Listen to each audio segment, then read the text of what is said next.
Last last week I made some homemade venison stew.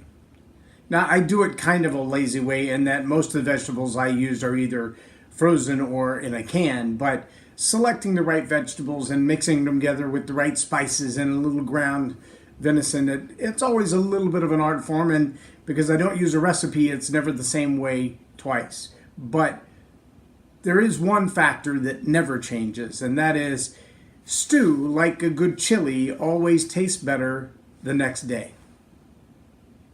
It just does. Doesn't matter how good you make it on day one, it's always better the next day.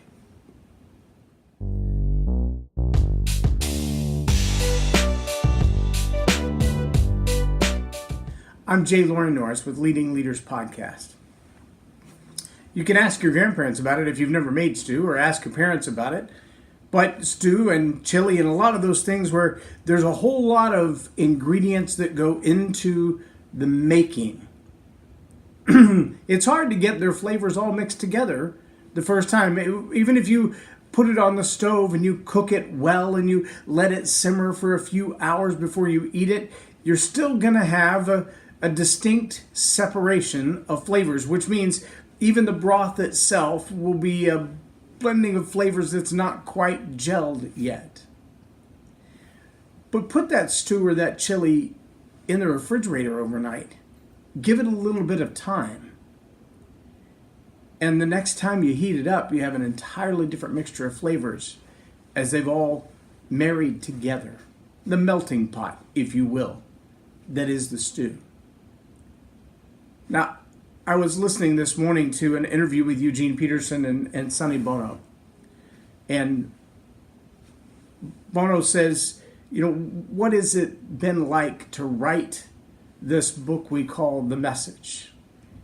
And Eugene Peterson said, well, it took me 20 years. He said, well, how many other books have you written? He said, about 35, but I don't really include The Message in one of those because it's not my book. He said, well, how do you stay with a project like that for 20 years? And as he asked that question, it dawned on me, I've got 3 books that I've been working on for just a little over a year, and I felt like I had all of it ready to go. The first time I said, here's the cover design, this book is ready to rock and roll, I just need to get some editors' work on it. And I realized that it wasn't quite there yet, that there was still more stewing to be done. Now, since then, I've written several other pieces, short stories and lessons and teachable moments, and done a whole lot of these videos. And some of that content belongs in those books that are not quite yet done. I thought they were like 80 to 90% done, and it just needed the finishing touches, but it turns out there's a lot more breadth to all of them that still needs to go in there. Stuff I'm still learning. I have friends who are authors and friends who are musicians and friends who are content creators. And it's fascinating sometimes to see how the shiny object syndrome comes in and you get this project a long way and then you realize, oh, there's another opportunity, and we get distracted by those things and we don't finish what we're working on. It's easy to kind of give up and set it aside for a while. And in all honesty, I believe that's a good thing. Because I can imagine that in the 20 years it took to compile The Message, some of those other 35 books were written in that window of time. It's not like Eugene Peterson said, I'm all done writing until I finish this project. But I also would believe, as had been the story in my own life, that each of the little lessons and opportunities that came into writing the individual 35 books also contributed to the breadth and depth of the major project. So I encourage you, if you've got a project or two that you've kind of temporarily set aside, don't let the shiny object syndrome completely distract you and never come back to them. But do allow the lessons along the way for each of those little projects to feed into your big project. Don't let small, temporary goals distract you from your lifelong goals. Let them contribute instead. Eugene Peterson told about a kingfisher, a bird that eats fish, that would come and land outside his home, and he would watch it every day. And one particular day, he decided to count how many times that fish dives in the water before it actually reaches its goal. It actually successfully comes up with a fish. And on one particular day, he counted 37 attempts.